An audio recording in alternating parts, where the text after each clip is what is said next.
What's the first thing that you think of when you hear the word bullying? Fights on the playground, right?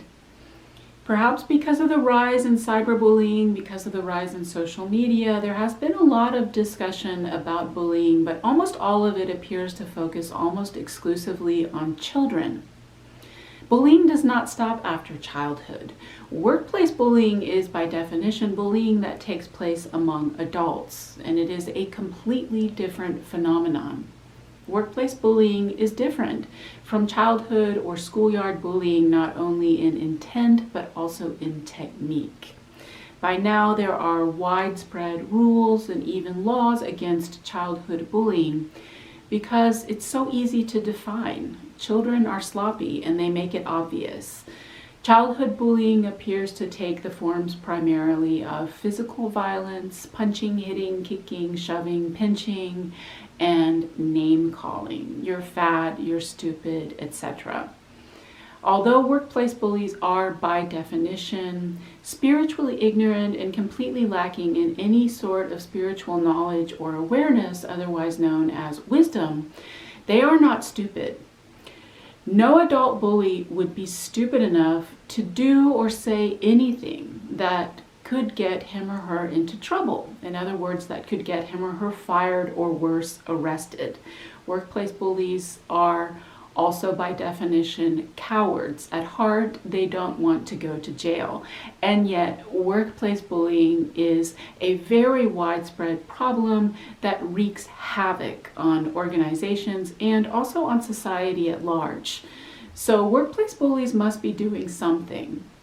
There are no laws against workplace bullying, and I do not have hope that there ever will be, but even non-attorneys know that before a problem can be legislated or even regulated, it must be defined first.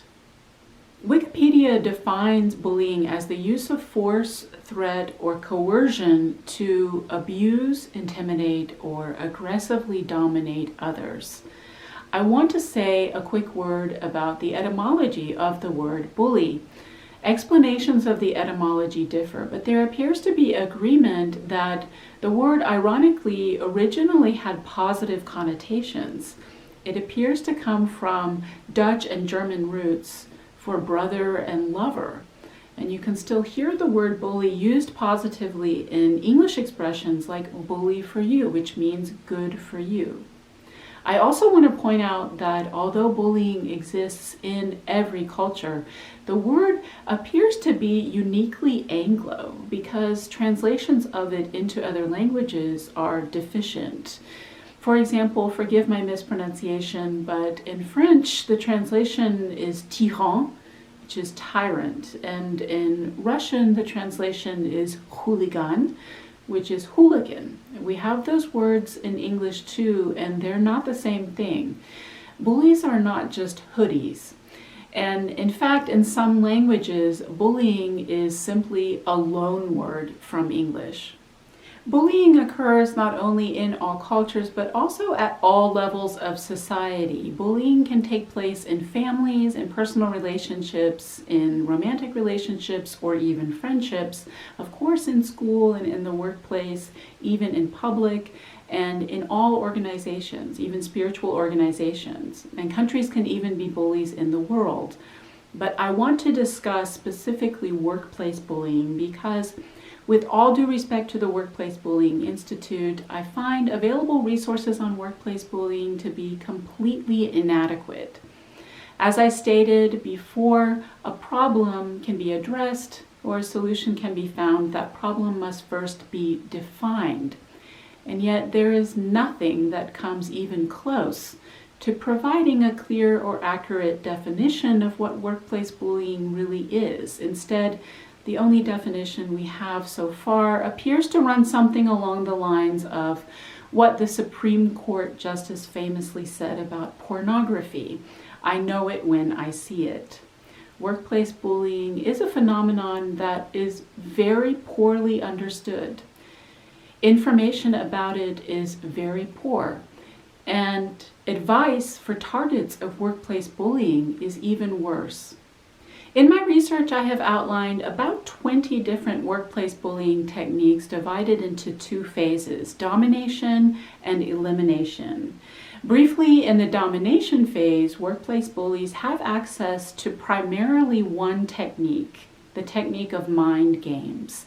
The objective is, of course, to assert dominance, because workplace bullies as narcissists do not tolerate anything or anyone in their environment that they cannot control.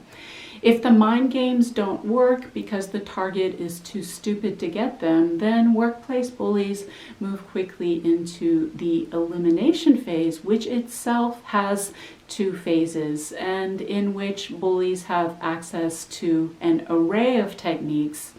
In the beginning, the ideal is to make the target so uncomfortable and miserable that he or she voluntarily quits. Because, again, as narcissists, workplace bullies really don't want the paper trail of an outright firing. They don't want anything that could get back to them and reflect negatively on them. But if the target is strong, the bullies have to escalate, and they will get the target fired.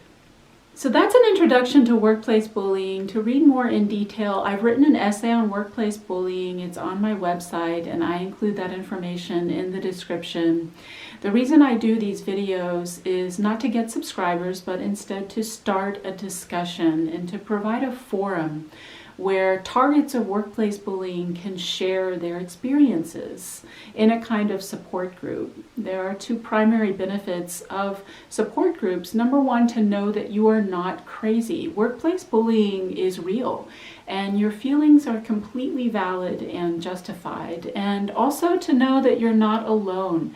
Unfortunately, there are so many out there who have had similar experiences. So I look forward to reading your comments, and I promise to try to respond to all of them. Take care.